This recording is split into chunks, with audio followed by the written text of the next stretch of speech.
I came out to close the coop up, and I still got a couple chickens hanging out. I think they're a little nervous because got a branch down. It's a big old branch.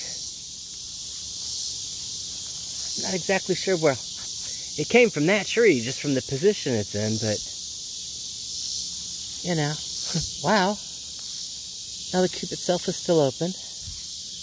I don't think all the girls have put themselves to bed yet. Again, I think it made them nervous when it fell. Like awesomeness.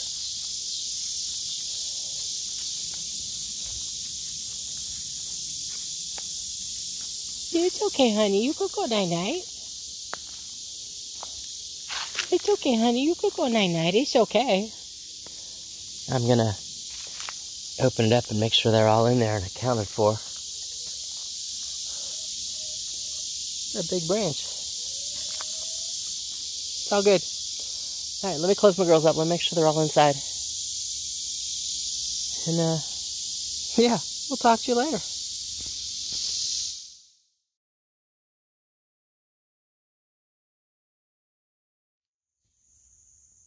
Good morning.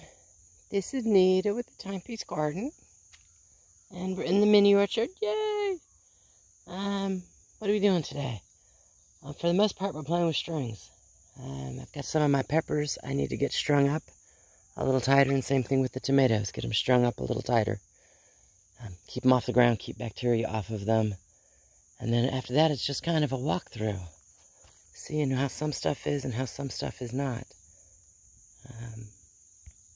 Here's my first watermelon. Isn't that awesome? It's not big enough yet. But he's the one I can see from here, you know? He's so pretty. So I'll be checking while I'm over there doing the peppers. The rest of it, see if there's a second or a third watermelons. You know. Also starting to look at the elderberry. I would tell you I have at least 3 that are ready to pick that I cannot do today. Again, elderberries, if you pick it today, because it's such a small fruit, you got 3 days to process. And I have to be somewhere this afternoon. That's just the easiest way to put it. So if I pick them now, I'm screwed. They'll go bad before I can actually get to them. I'm sorry, I didn't have you on the screen.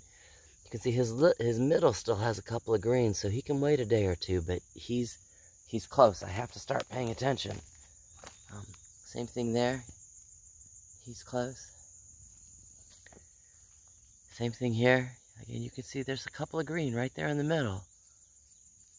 But he's heavy, and he's starting to hang over on his own, and that's one of the ways you can tell that they're ripe-ish. So they get that heavy droop from where they're just full of juice. You can kind of see how he's standing straight up. And his stem is not deep purple. You look at that one, you can see where the stems are all starting to bend over. And he's starting to go purple. It's because he's getting heavy with juice. So yeah, I have to start paying attention, especially to the ones that are on the ground. There's another one over there hanging. And you can see how purple he is from there. You zoom in, you can see that he's still got some green. So I got a day or two, and then elderberries become a priority. There's my watermelon.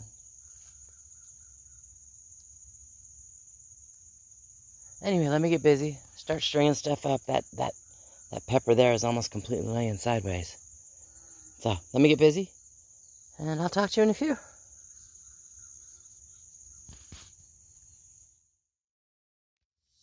Alright, everybody who needs to be tied up, such as this zinnia. Very pretty. I must have volunteered and I let him go because I didn't have any zinnias up here. Anyway, I got him tied up kind of 2 different directions. Well, hello, Mr. B. He's got that flower. He's got several others that are, you know, there we go, getting ready to bud. So let's tie him up and straighten him out and let him do what he needs to do. I have a couple of zinnias down here. Again, volunteers. They can hang out here with the green beans. Unfortunately, volunteer tomatoes cannot hang out with the green beans. They, you know, They're heavy feeders, but zinnias can. What else did I do? Oh, finished. Let's come over to the other row. I tied up this tomato. Again, so he'll wrap around the quad pod here. And I picked 3 pear tomatoes. I ate them. They never made it out of the garden. It's just how that one went. I also picked 3 of the tomatoes in my hoop tunnel. Those had split, so I gave them to the chickens. Tied my peppers up so I can... starting to look good. There's more down here. Again, I tied them up so I could actually see them all now. Lots of peppers. Which is awesome. Steak and peppers coming soon to a kitchen near me. That one's awesome. He's going to be stuffed with... there's a bug on it. Anyway, he's going to be stuffed with mushrooms. I don't know what's going to happen to him. Tied this one up some more. You can see it looks like sweet 100s. There's the volunteer that happened here. That's okay. You know, being that I lost, what, 15 of the 18 that I originally had. Trimmed his leaves back across the bottom. I always do that so I don't get splashback and a bacteria growing on the bottom of the leaves that will kill my tomatoes. Especially since all I have are volunteers. These two, there's one here and one here. These two are doing well. That one's a little... He might not do anything. He's been in here as long and he's not even come halfway up where these guys are up here reaching at the top. Producing fruit. Can't wait. And this one has actually done pretty well, being that he was laying on the ground. I did have to trim his bottoms up a lot, but got him kind of tied off. Built something hodgepodge. He's on there. Same thing, sweet 100. I'm okay. But you know. Fruit's a good thing. Give everybody a little bit of water. You can see that one's watering right now. Little drips going. I'm already watered down here. I'm going to spend about 5 minutes and move some of my shade covers.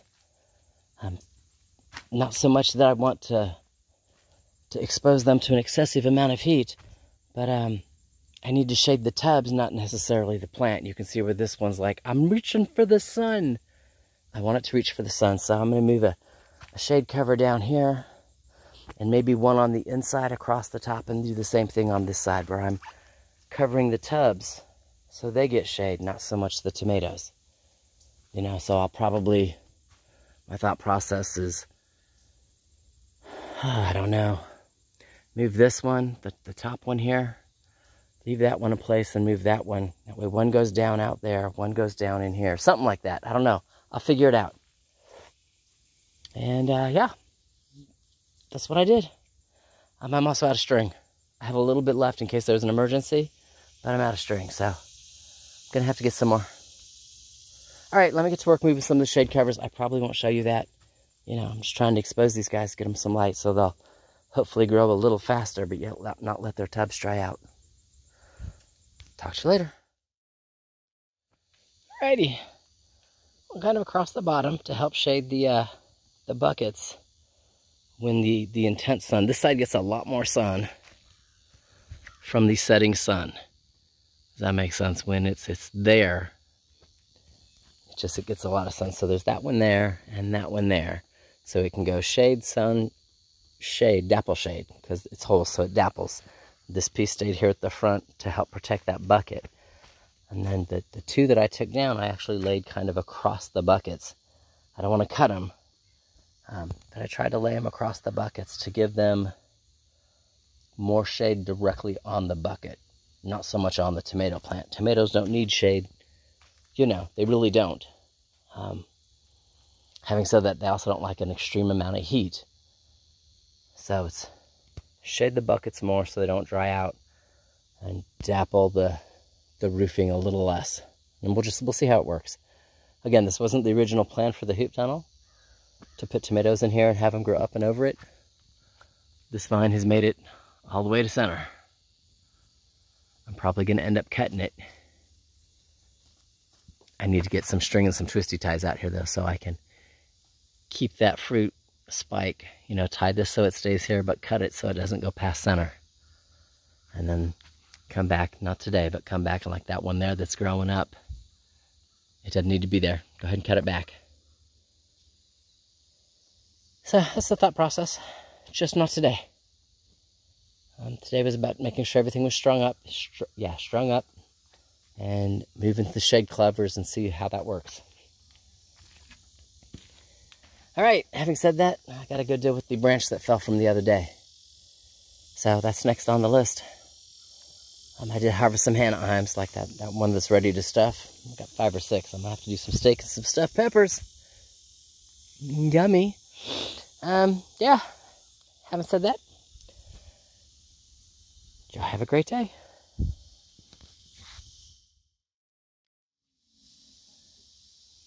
Yes, I'm standing in the shade to do this part of the video. So that's what's left of the branch that fell. Yeah, the gorilla cart's in the picture for size comparison. It's a large branch, but all the little pieces are clean and cleared and cut to kindling size, and the cart is full of kindling. So what's left is just chainsawing this one down.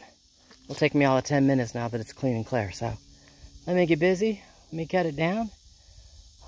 It's 89 degrees. The heat advisory just popped up, and I'm almost done. I'm going to see if I can drag it a little more in the shade. So, 10 minutes in the shade is okay. 10 minutes in the sun might be too hot. But I'll talk to you in a few.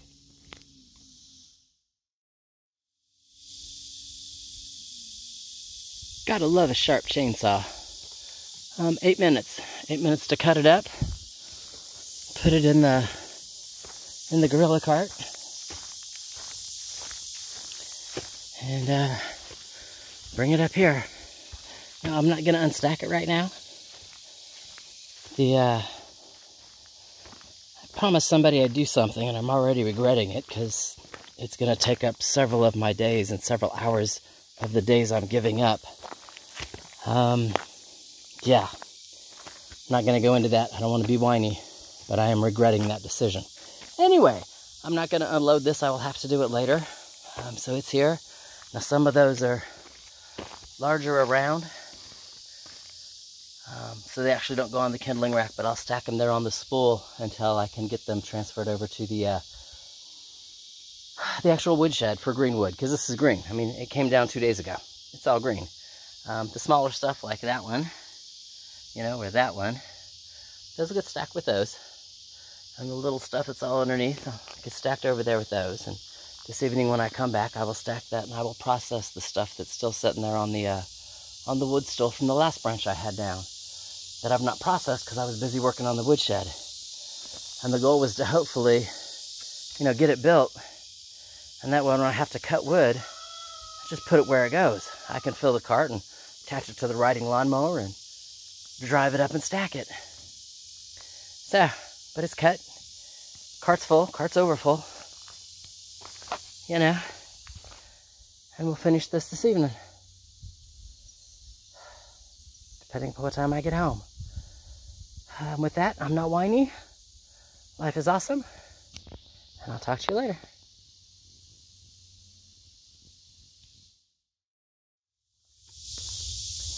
So, my camera always makes it look lighter than it actually is. It's actually rather dark. My chickens have already put themselves to bed for the evening, and the street light's on. So I came home and put the wood away. That's the easiest way to say it. And was trying to do it while I still had some light, so I could then go put all the tools away. And you can see all the, the larger pieces. Again, they don't go here, but the woodshed's not built.